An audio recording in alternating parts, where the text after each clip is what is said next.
E aí, eu me chamo Laís, esse é o Palavras Incolores e hoje vamos falar sobre Lady Macbeth, do distrito de Mtsensk. Ele mesmo, ela mesmo, ele? É um livro, então, ele mesmo, a lenda. Enfim, de Nikolai Leskov. E puxa a vinheta que eu fiz o Paint.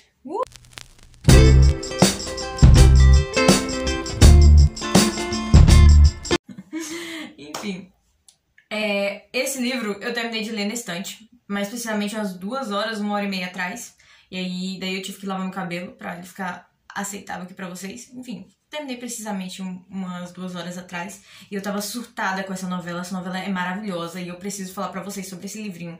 Livrinho curto, gente. Não tem 87 páginas, se não me engano, o texto integral. E depois tem uns textos de apoio escritos pelo Paulo Bezerra, que é o tradutor dessa obra. Paulo Bezerra, inclusive, é um tradutor muito premiado. Ele é conhecido por traduzir livros do Dostoiévski. Inclusive, eu tenho 2 livros que foram traduzidos por ele aqui, ó. Que é o Crime e Castigo, que eu li ano passado. Gente, que sabor que esse livro é. Inclusive, Arrependimento. Eu terminei esse lindo calhamaço, essa história maravilhosa, ano passado. E como eu não tinha canal no YouTube, eu não gravei uma resenha sobre ele. Mas eu gostaria muito de um dia ter a oportunidade de falar sobre ele. Quem sabe numa releitura. E outro livro que eu tenho dele aqui também é... esse aqui tá mais branco, o Crime e Castigo, como você pode perceber, ficou bem amareladinho, coitado, situação de barril, porque tá velho. E Os Demônios, que é outra história que ainda maior, que eu não terminei de ler, mas um dia vem aí. Mas enfim, pra quem é iniciante, como eu, na literatura russa, eu recomendaria começar com uma novelinha tipo Lady Macbeth, do distrito de Mtsensk. Por quê? Porque Lady Macbeth, ele é escrito de uma forma muito fluida. Ele é escrito de uma forma que você simplesmente entra no livro e não quer sair mais, entendeu? A forma com que o livro é narrado é muito peculiar, porque é como se o narrador estivesse te contando um caos, entendeu? Ele chegou e você não sabe o que aconteceu, querida, senta aqui e vamos conversar. É basicamente isso. Pega um cafezinho, ó. Vamos só falar sobre Katerina Lvovna, que é a personagem principal do livro. Mas enfim, é um livro muito maravilhosamente bem escrito, porque ele não tem aquelas descrições longas, as coisas são direto ao ponto, até porque é uma novela, é curto, são 87 páginas, então tem que ser breve no que você vai falar. E ao mesmo tempo que as coisas ao mesmo tempo que tem esse ritmo mais rápido, a gente consegue ver uma construção muito legal de personagem no livro. Então, assim, pelo fato dele ser curto, ele não perde sua complexidade. E isso é maravilhoso, simplesmente maravilhoso. Enfim. O Nikolai Leskov, ele é conhecido pela sua forma particular de se narrar. Ele é um autor que tem uma forma tão única de se narrar que autores como Benjamin... Deixa eu ver o nome dele. Ele tem uma particularidade tão grande de se narrar que... Enfim, ele tem uma particularidade tão grande de se narrar que autores como Walter Benjamin, por exemplo, ele escreve em seu livro de crítica literária, que é O Narrador. Inclusive, Walter Benjamin, queremos você aqui. Eu preciso fazer um vídeo falando sobre Walter Benjamin, crítica literária.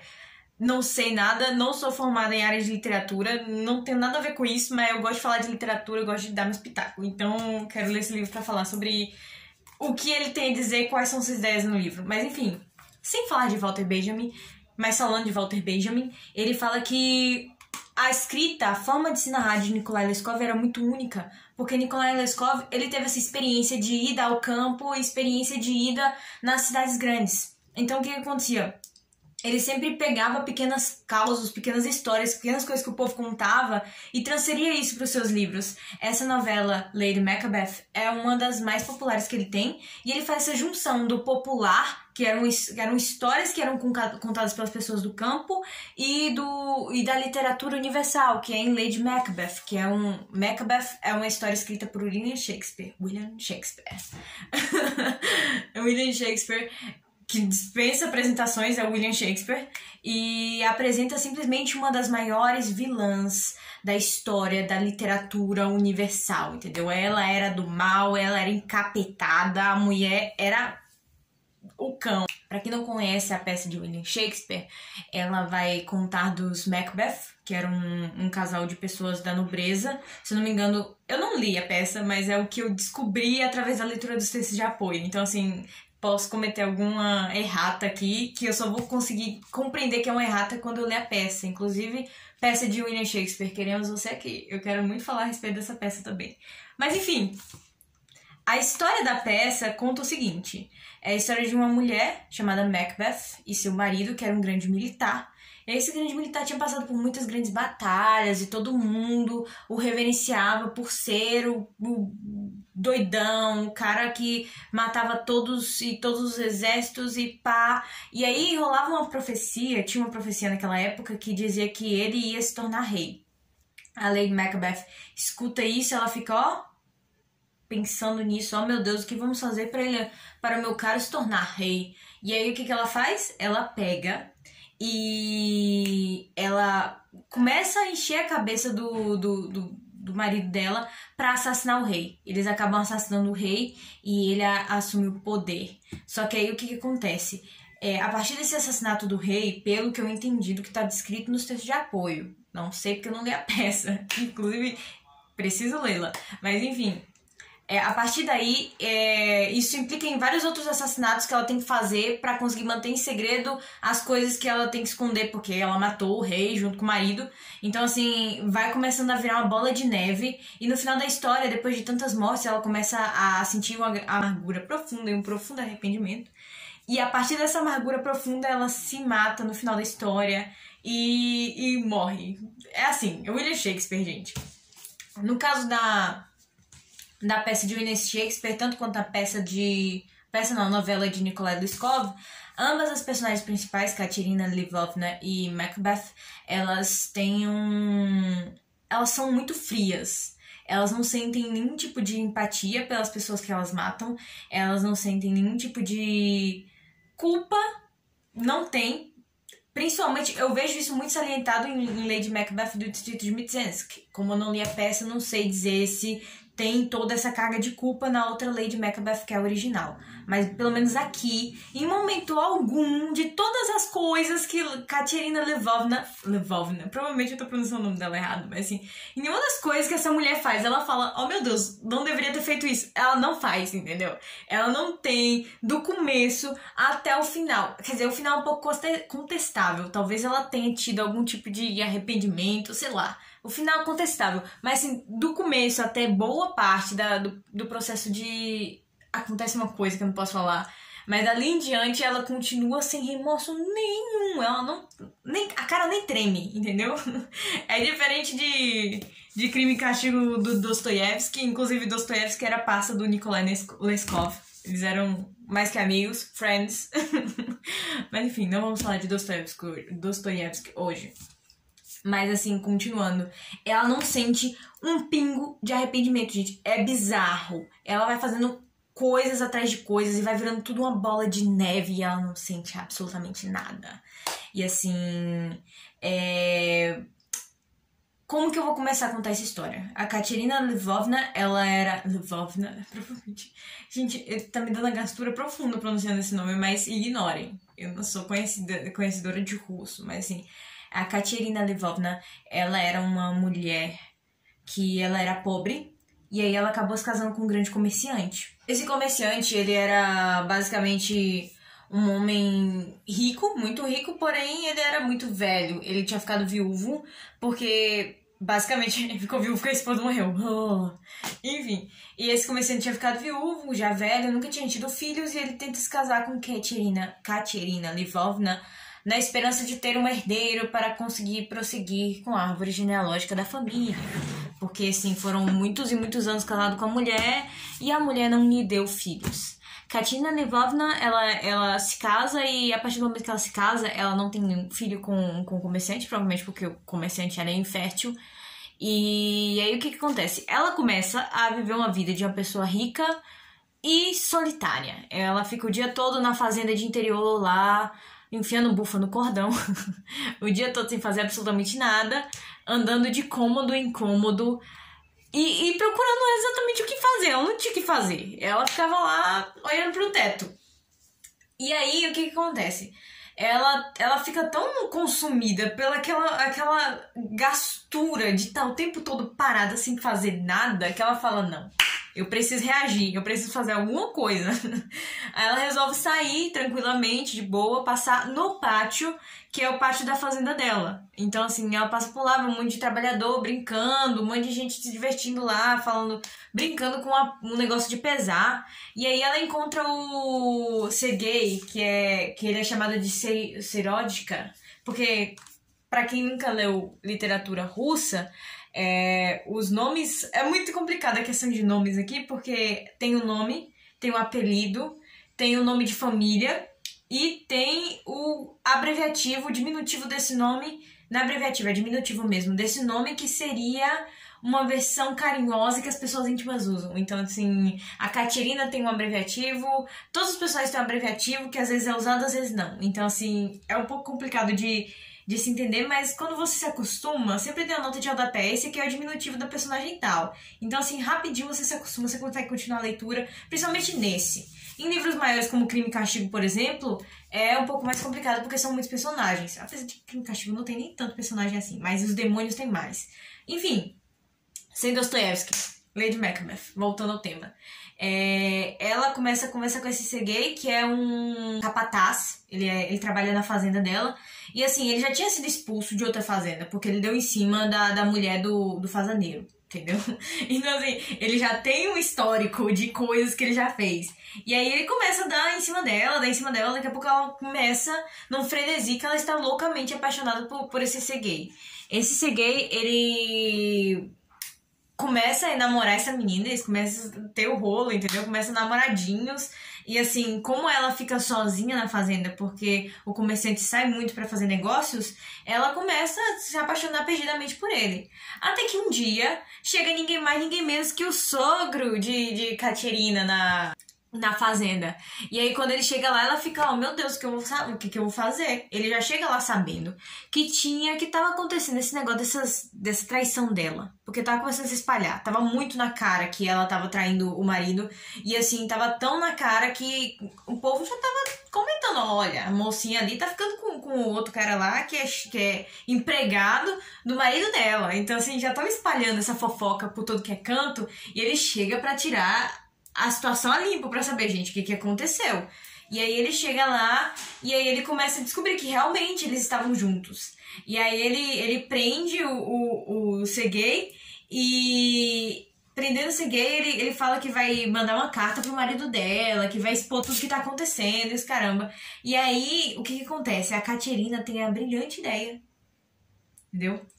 De matar o sogro. Porque meio que o Sergei, que é o amante dela, começa a falar, olha, ele vai chegar aqui, vai acabar com o nosso amor, entendeu? Nós não vamos poder viver mais juntos.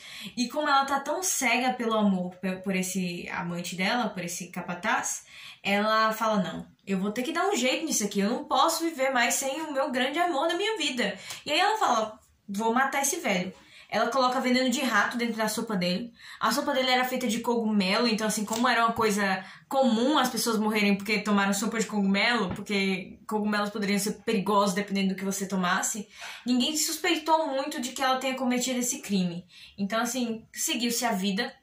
Muito tempo depois, eles continuaram a namorar, e aí ela tirou ele da cadeia, e todo mundo ficou feliz pra sempre, até que começa a sonhar, ter vários sonhos estranhos, sonhando com um gato em cima na cama dela, e aí ela fica assim, sem entender o que tá acontecendo. E aí chega determinado dia que, na calada da noite, silêncio, aparece quem lá? O comerciante. O comerciante, ele já estava escutando boatos dessa traição dela, ele estava muito distante, e ele resolve pegar de supetão para saber, chegar de supetão para saber o que estava acontecendo, entendeu? Ele pega, larga a carruagem dele, a carruagem que estava trazendo ele a quilômetros de distância para não fazer barulho na entrada da fazenda, entendeu? Ele quer pegar ela no flagra, entendeu? Falar, olha o que você tá fazendo aqui. Ele já tá ligado o que aconteceu, mas ele quer ver a coisa, entendeu? E aí ele chega lá, tá ela e o Seródica, eu não sei como é que é a forma diminutiva do Sergei, enfim, tava ela e o Sergei lá, e aí ela pede pra ele se esconder, e eles começam a conversar, né, pipipi, popopó, aí do nada ela pega e chama o Sergei lá, E aí ambos conseguem sufocar e matar o marido dela. Então, assim, já são dois assassinatos. Ela mata o marido e mata o sogro, né? Aí eles conseguem matar... Eu tô falando isso rindo, mas é bizarro, gente. Mas enfim, ela consegue matar esse marido. E aí, pronto, feliz pra sempre. Ela descobre que ela tá grávida de ser gay, só que ninguém sabe, em tese ninguém sabe que o filho é de ser gay. O filho, para todos os efeitos, o filho é do marido dela, né? Então, assim, isso vai garantir a herança pra ela. Ela fica com o amante, fim da história, todos estão felizes. Olha que mundo legal.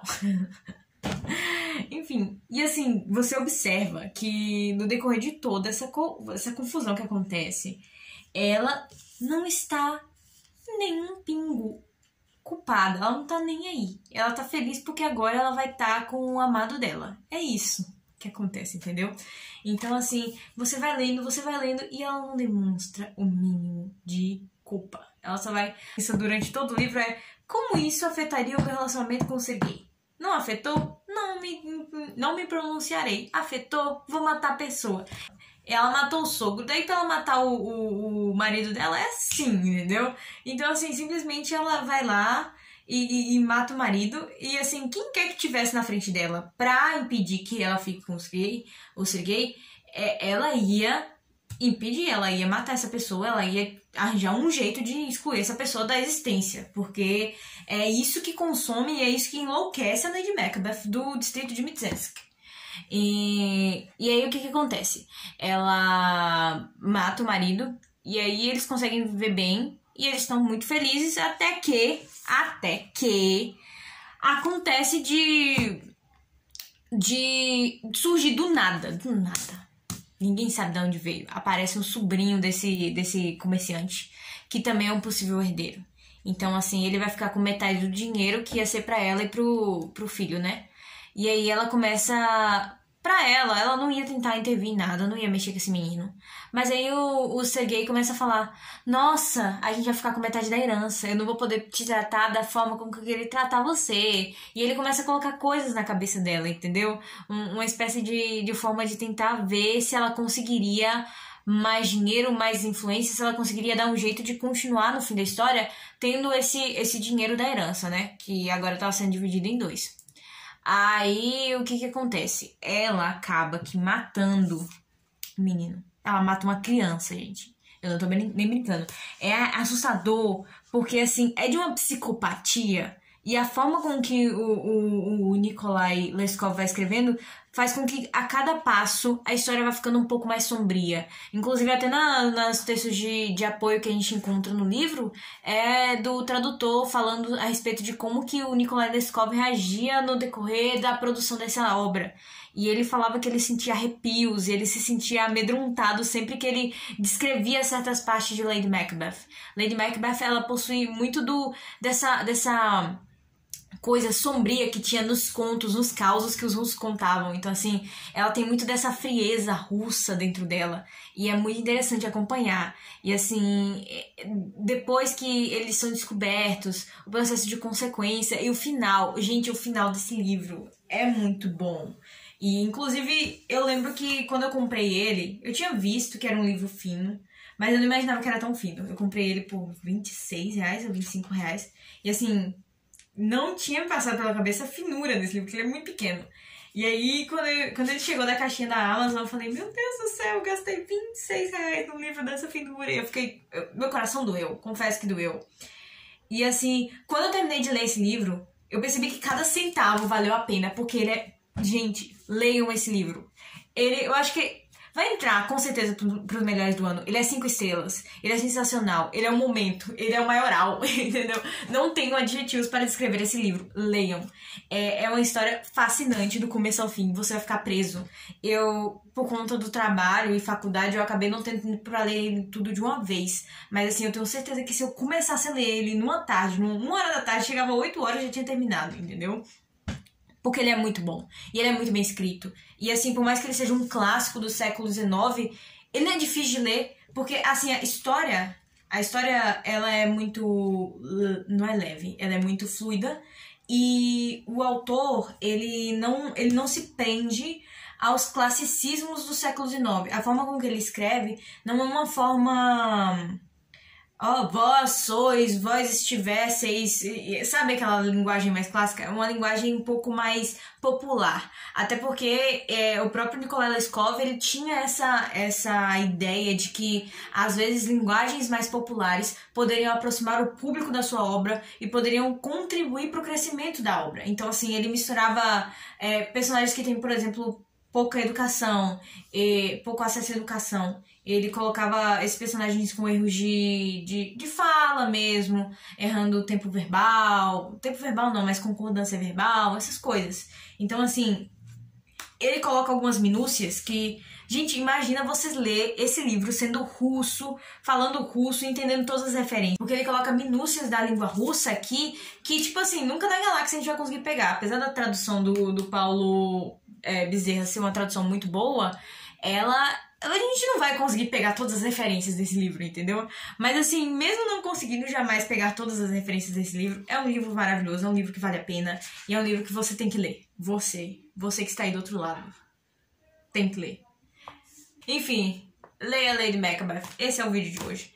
Próximo vídeo, o que teremos? Nós teremos Junji Ito! Inclusive Junji Ito, gente. Atualizações sobre Junji Ito. Eu tô na página 99. É uma das coisas mais bizarras que eu já li na minha vida. E eu tô ansiosa pra fazer essa resenha. Eu tô muito ansiosa pra fazer essa resenha. E assim, aguardem-se nos próximos capítulos. O que é curioso, porque assim, é um mangá. Tem muitas imagens. E diálogos curtos. Eu deveria já ter lido ele, mas assim... Eu não sei, eu não consigo ler rápido mangá.